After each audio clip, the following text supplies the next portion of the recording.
All right, buckle up.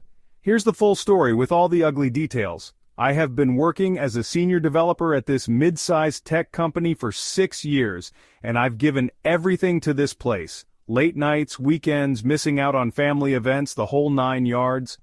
I've built up a solid reputation, helped land big clients, and was known as the guy who got things done. Life was good. That is, until Catherine, my new boss, came into the picture about a year ago. Catherine arrived with a reputation of her own. Tough, strict, no nonsense. At first I thought she was just a hard ass and tried to keep my head down, thinking if I just kept working hard she'd eventually see my value. But it didn't take long before I started noticing a pattern. She was singling me out, and it felt like a subtle kind of warfare. The tasks she started giving me were, frankly, absurd. First, they were urgent but tedious side projects, like reworking code on a tool that nobody even used anymore. Then it became obvious she was offloading menial tasks onto me, things way below my pay grade. One time she had me manually inputting data into spreadsheets for an entire week, even though we had interns whose job that literally was. When I mentioned that maybe this could be done by someone else, she shot me down with a look that could freeze lava, and it got worse. She began setting me up to fail with these impossible projects, often with half-baked instructions and no support. The deadlines were laughable, and she'd conveniently be out of office every time I needed her input. One of the worst cases was when she asked me to code an entire new feature with zero documentation or design specs. I had to guess what she wanted. And the kicker? When I finally submitted it, she ripped it to shreds in front of the team, saying it wasn't innovative enough. I had put in a brutal amount of overtime to get it done, all for her to tear it down. Then the rumors started. I noticed people treating me differently, and a few of my teammates even stopped inviting me to team lunches or after-work drinks. I was confused until I overheard her talking to someone in HR, suggesting that I wasn't handling the pressure well and might be a liability. She told people I was unreliable, that I'd missed deadlines, conveniently leaving out that she was the one creating those insane deadlines, and even implied that I had personal issues affecting my work. She was planting seeds everywhere, making me look like I was falling apart.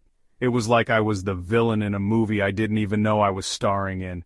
Catherine would subtly discredit me at every chance, whispering things to coworkers that made them doubt my work.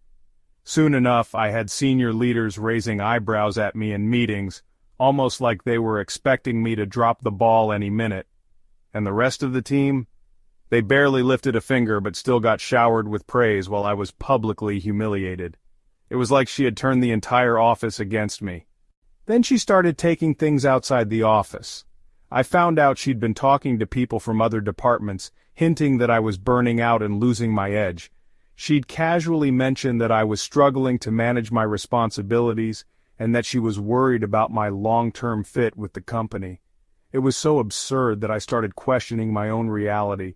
But I couldn't just leave. I'd spent years here building up my career, and I wasn't about to walk away because of one person's vendetta.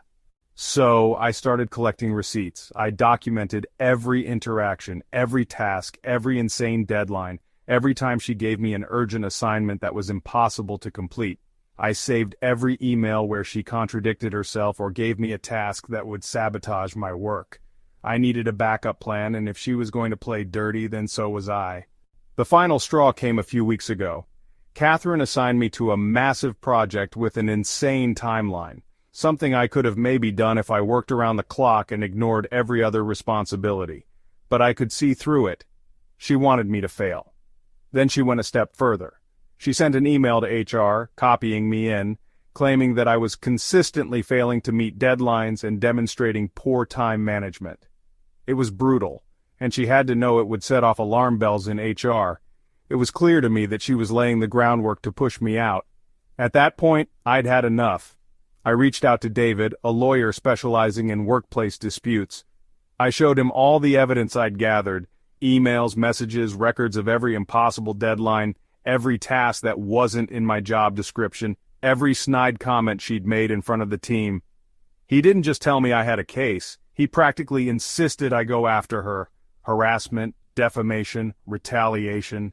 He said I might even be able to claim constructive dismissal if this kept up. but I wanted something more. I wanted her to know how it felt to have her reputation on the line. So, I decided to get even. I compiled all my evidence and anonymously sent it to HR, framing it as a whistleblower complaint.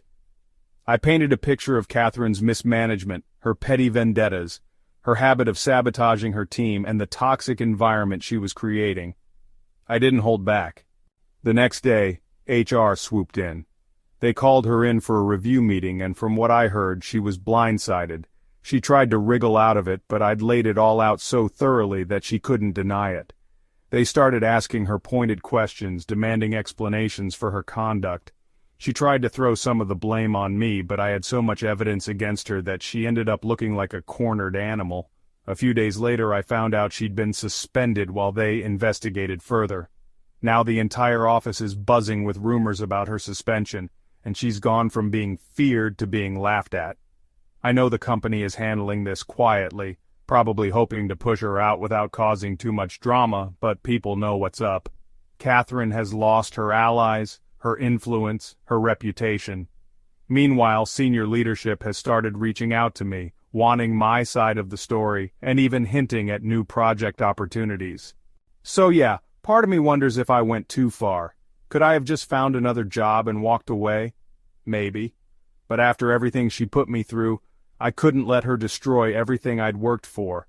She made my life hell, and now she's getting a taste of what that feels like, so AITA for taking her down?